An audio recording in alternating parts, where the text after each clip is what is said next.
नमस्कार दोस्तों, स्वागत है आप लोगों का फिर से एक नए वीडियो में।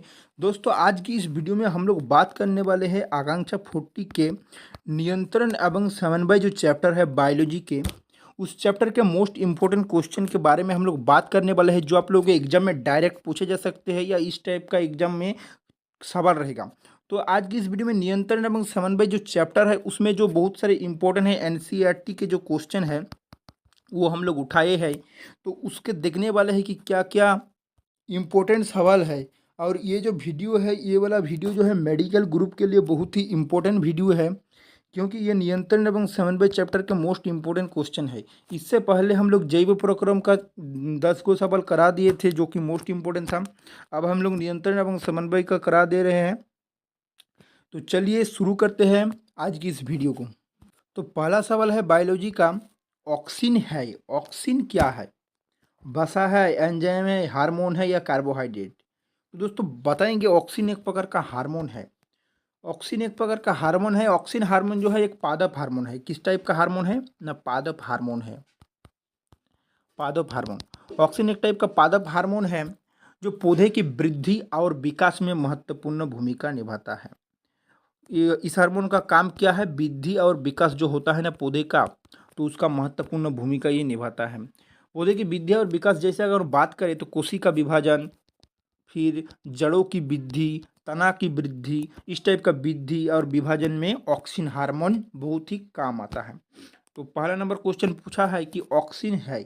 तो ऑक्सिन एक प्रकार का हार्मोन है और ऑक्सिन हार्मोन के बारे में भी मैं जानकारी प्रदान कर दिया हूँ कि ऑक्सिन एक पादप हार्मोन है जो पौधे की वृद्धि और विकास में महत्वपूर्ण भूमिका निभाता है। ठीक है, चलिए 2 नंबर क्वेश्चन को देखते हैं। 2 नंबर क्वेश्चन क्या है?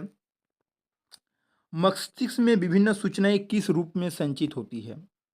मस्तिष्क में जो हम लोगों का सूचनाएं मिलता है, मान के चलिए कहीं पर गर्म तवा है तो आपका हाथ में लग गया, तुम तुरंत आपके ब्रेन को मैसेज चला जाएगी कि गर्म है, हटा दो यहाँ से। तो ये जो सूचना है, मस्तिष्क में विभिन्न सूचनाएं किस रूप में संचित होता है, ये सूचना मतलब किस रूप में संचित होता है? तो इसका सही आंसर हो जाएगा ऑप्शन नंबर सी, उद्दीपन। उद्दीपन के रूप में संचित होता है। चलिए तीसरा क्वेश्चन देख लेते हैं। तीसरा क्वेश्चन क्या है? तीसरा नंबर सवाल है, रक्षी कोशिकाएं पाई जाती है जड़ में, पत्तियों में, फूलों में या फलों में? तो इसका सही आंसर हो जाएगा पत्तियों में। रक्षी कोशिकाएं कहाँ पाई जाती है? ना पत्तियों में पाई जाती है। चलिए दूसरा, उसके बाद वाला क्वेश्चन देख लेते हैं। कृत्रिम वृक्क किन अपशिष्टों उत्पादों को करता है? तो यहाँ पर दोस्तों करता है तो इठो नहीं होगा, इठो क्वेश्चन लिखने में गलती हो गया।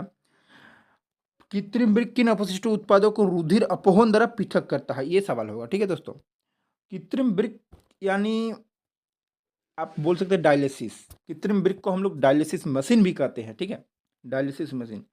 तो कृत्रिम वृक्क किन अपशिष्ट उत्पादों को रुधिर अपहोन द्वारा पृथक करता है? तो इसका सही आंसर हो जाएगा नाइट्रोजन।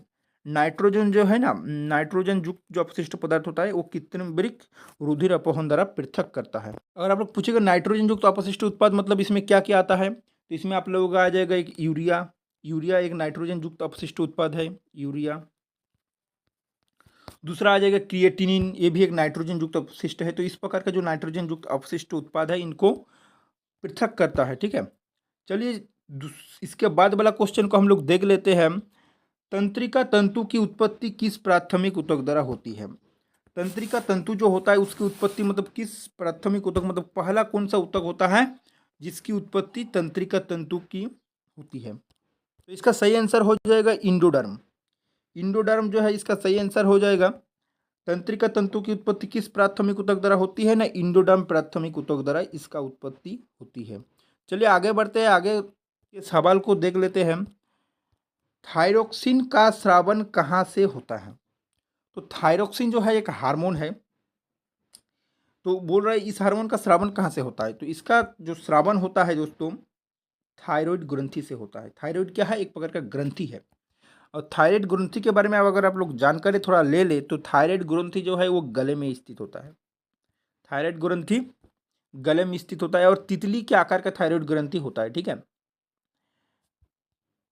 और इस थायराइड ग्रंथि के द्वारा थायरोक्सिन हार्मोन का स्रावन होता है। तो क्वेश्चन यहाँ पर पूछा है आप लोगों का, थायरोक्सिन का स्रावन कहाँ से होता है? तो थायरोक्सिन का स्रावन जो होता है थायराइड ग्रंथि द्वारा होता है। ठीक है, थायरोक्सिन क्या है? थायरोक्सिन एक प्रकार का हार्मोन है और थायराइड क्या है? थायराइड एक प्रकार का ग्रंथि है। क्या है? अंतस्रावी ग्रंथि है, अंतस्रावी। ठीक है, तो इसका जो सही आंसर हो जाएगा थायराइड हो जाएगा। थायरोक्सिन का स्रावन कहाँ से होता है? न थायराइड ग्रंथि से होता है। चलिए आगे बढ़ते हैं, आगे के क्वेश्चन को देख लेते हैं। दो तंत्रिका कोशिका के मध्य खाली स्थान को कहते हैं। तो दो तंत्रिका जो कोशिका होता है, तो उनके मध्य खाली स्थान को क्या कहते हैं? ये जो दो तंत्रिका कोशिका है, इनके मध्य खाली स्थान को क्या कहते हैं? ये सवाल पूछा है। तो इसका सही आंसर हो जाएगा सिनेप्स। 8 का ऑप्शन नंबर बी सिनेप्स कहते हैं।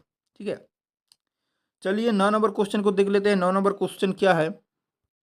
निम्नलिखित में से कौन लैंगिक जनन रोग नहीं है? पहला नंबर ऑप्शन है एड्स, बी है गोनेरिया, सी है सिफिलिस और डी है टाइफाइड। तो इसका सही आंसर हो जाएगा ऑप्शन नंबर सी सिफिलिस। निम्नलिखित में कौन लैंगिक जनन रोग नहीं है पूछा है, रोग है नहीं पूछा है, रोग नहीं है। तो सिफिलिस जो है लैंगिक जनन का रोग नहीं है। ठीक है, आगे बढ़ते, आगे का क्वेश्चन क्या है देख लेते हैं। कौन सी नलिका विहीन ग्रंथि है? नलिका विहीन मतलब इनमें से 4 ग्रंथि दिया गया है, गैस्ट्रिक, लेचलीमल, एड्रिनल और सलाइवरी। 4 ग्रंथि में से किसमें नलिका नहीं पाया जाता है? नलिका विहीन का वही मतलब है कि किसमें नलिका नहीं पाया जाता है। तो इसका जो सही आंसर हो जाएगा आपका ऑप्शन नंबर सी एड्रिनल। कौन सी नलिका विहीन ग्रंथि है? ना एड्रिनल जो है ये नलिका विहीन ग्रंथि है जिसमें नलिका नहीं पाई जाती है। तो दोस्तों आज की इस वीडियो में हम लोग बायोलॉजी के नियंत्रण एवं समन्वय जो चैप्टर है उसके मोस्ट इम्पोर्टेंट क्वेश्चन के बारे में हम लोग बात करें। अगर आप लोग इस प्रकार का हर चैप्टर के मोस्ट इम्पोर्टेंट क्वेश्चन के बारे में आप लोग जानकारी प्राप्त करना चाहते हैं तो नीचे कमेंट बॉक्स में ज़रूर बताएं कि इस टाइप का हर जितना भी चैप्टर है बायोलॉजी का उसका इम्पोर्टेंट क्वेश्चन करा दीजिए। तो आज की वीडियो हम लोग यहीं पर समाप्त करते हैं, मिलते हैं नेक्स्ट वीडियो पे, तब तक के लिए थैंक यू, जय हिंद।